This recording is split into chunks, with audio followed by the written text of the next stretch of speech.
Hi, mystery writers. Welcome to Write a Killer Mystery, where we learn how to make a good mystery great. My name is Zara Altair.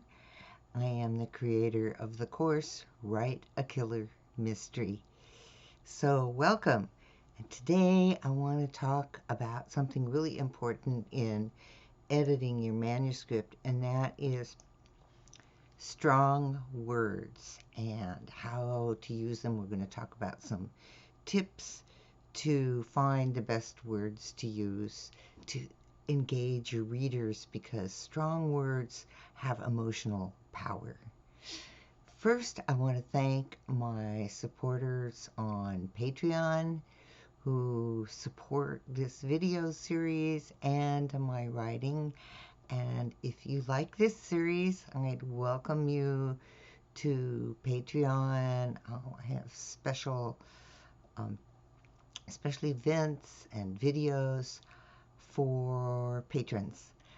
The link is in the description below.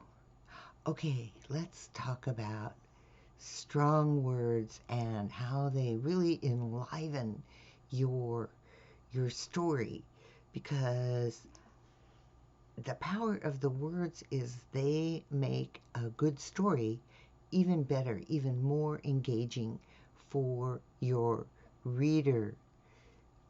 And as novelists, we're storytellers and character creators, and our medium is words. And just as a painter practices brush strokes to refine an image, we can use strong words to refine our language.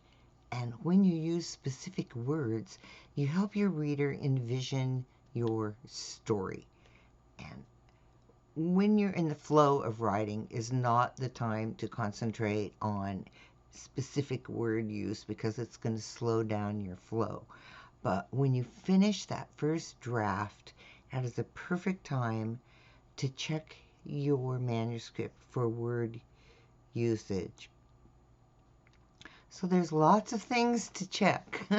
It is a process, editing, and verbs connotate the most power in your writing. They're just so powerful.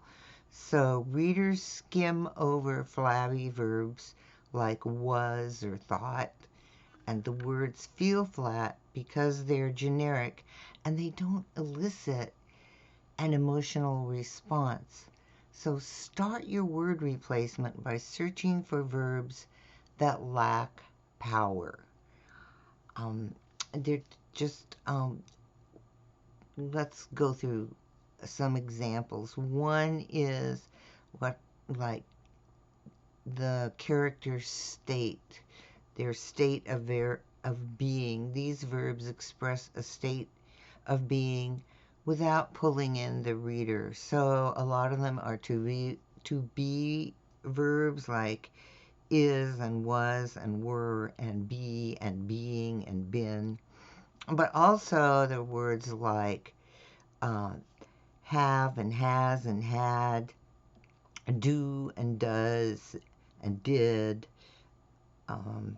may and might, should and would,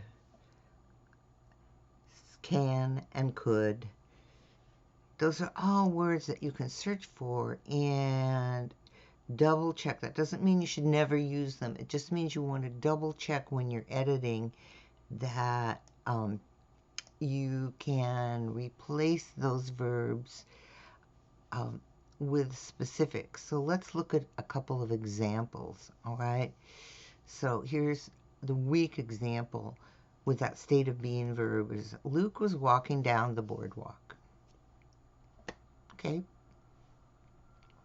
But you can make it stronger when you say Lucas strode down the boardwalk. Now the reader has an idea of what his attitude is and what his movements are. It really helps them visualize your character's movement. So in another example, Leah was a lover of old master paintings. you can jazz that up and say, Leela treasured old master paintings. And do you see how the word treasured just gives your reader a strong sense of how she feels? It's much stronger than was a lover. All right. Then a second set of verbs that could probably use some help are verbs where you've added adjectives. And I know Stephen King says not adjectives, adverbs. Stephen King says no adverbs, but sometimes we want them, but you just want to check because usually there's a stronger verb that you can use instead of a verb that's being propped up by an adverb. Strong verbs describe the action. They don't need adverbs to tell the reader how the action performs. And the more specific your verb, the stronger the image. So let's look at some examples again. So here's a weak one. George ran quickly over the forest floor. Okay? You can make it stronger just by substituting a stronger verb for the weaker verb with the adverb and say, George dashed over the forest floor. Another one, Flo looked menacingly at Liz. Flo glared at Liz. You see how much stronger that power verb is than the verb plus the adverb? Okay, and then the third set of verbs forms that you want to check are gerunds, or verbs that end with ing.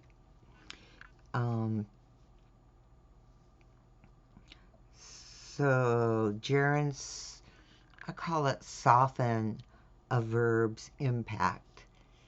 So you can replace them with an active verb.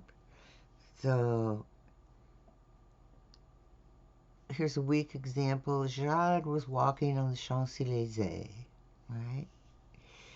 And you can make it stronger by taking out that gerund and putting in the power verb.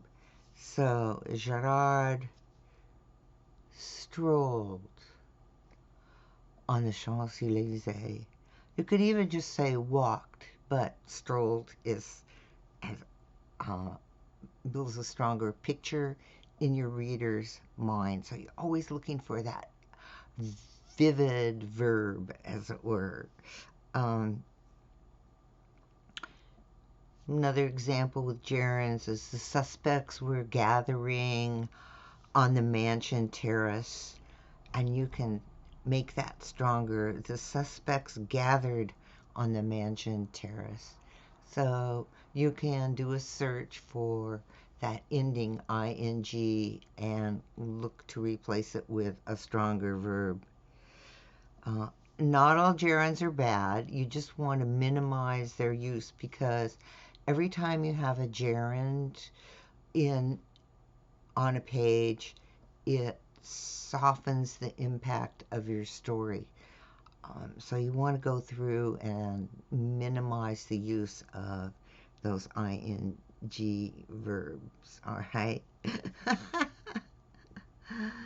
Okay, so specifics create an image. I think that's what I want to get across with this is specific verbs like stroll or lumber or trot increase your reader's engagement because they help form an image in the reader's mind.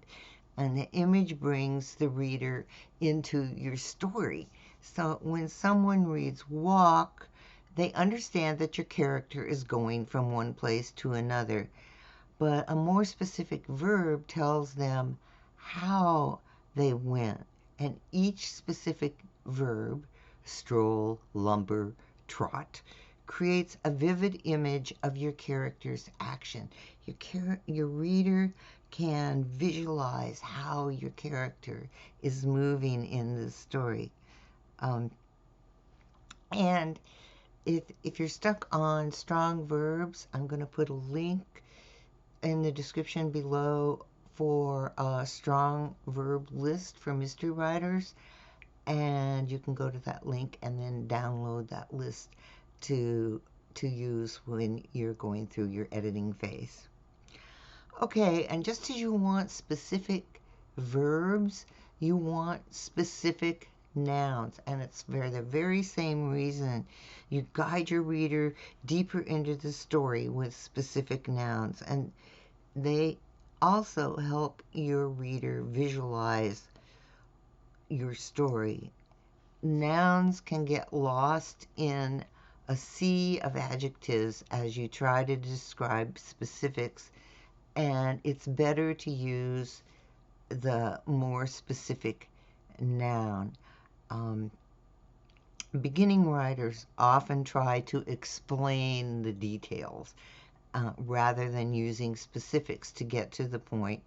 You really want to trust your readers. You don't need to go into long explanations. And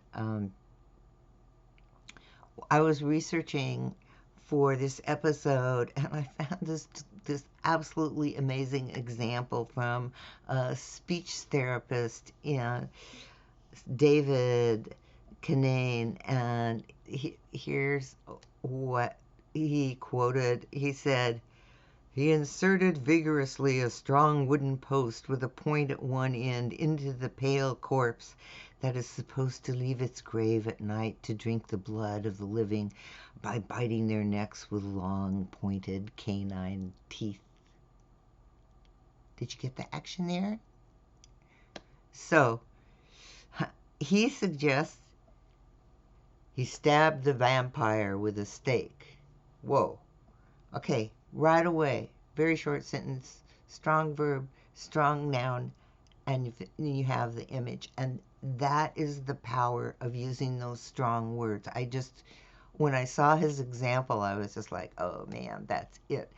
And that over describing, explaining all the details is something that beginning writers often do. So you want to check your language and just go for the strong verb and the most definitive noun. He stabbed the vampire with a stake.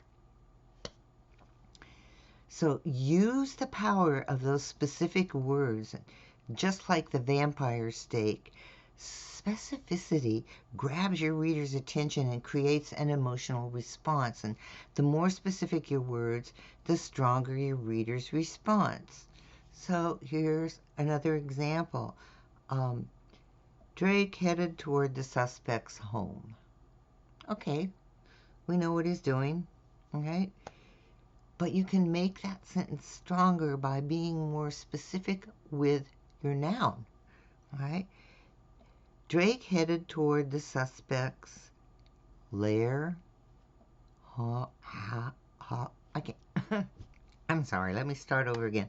Drake headed toward the suspect's lair, hovel, cottage, rancho, apartment complex, country residence, suburban townhouse. Do you see how each of those specific images instantly creates an image in your mind, whereas home is pretty generic? So the specificity really has a lot of power in your writing. So go for the power words. These are brief examples that I've given today to give you an idea of how strong verbs and specific nouns build a vivid emotional connection with your reader. And as you look for specific nouns and verbs, be careful, all right? You don't want to overdo it. You don't want to flow into flowery language. Remember the vampire and the stake? You want it to be specific and clear. But you don't want your words to be elaborate or obscure because that's not going to bring an image to your reader's mind. If you're looking in the thesaurus for alternative words, just be careful, because if it's obscure, it's going to be the opposite of bringing a vivid image to your reader's mind. Um, you want to be specific, but not obtuse. Um, and one useful tool for writers at the word stage of editing is Rodale's The Synonym Finder. I think I've had my copy. It's really ancient. I think I've had it since the 80s, maybe even earlier. But it does word synonyms that I haven't found any online source that is as rich as this book is. So I highly recommend it, and I'll put a link in the description below. And don't forget to get your strong verb list. I'll have that in the description below as well. So make word choice a primary editing task when you finish that first draft, because you'll tell the same story, but it'll be better for your readers. Okay, that's it for today. I hope that helps. And editing is such a big, long process, and it helps to know how to start with all that. Thank you again, and I'll see you next time. Meanwhile, keep writing.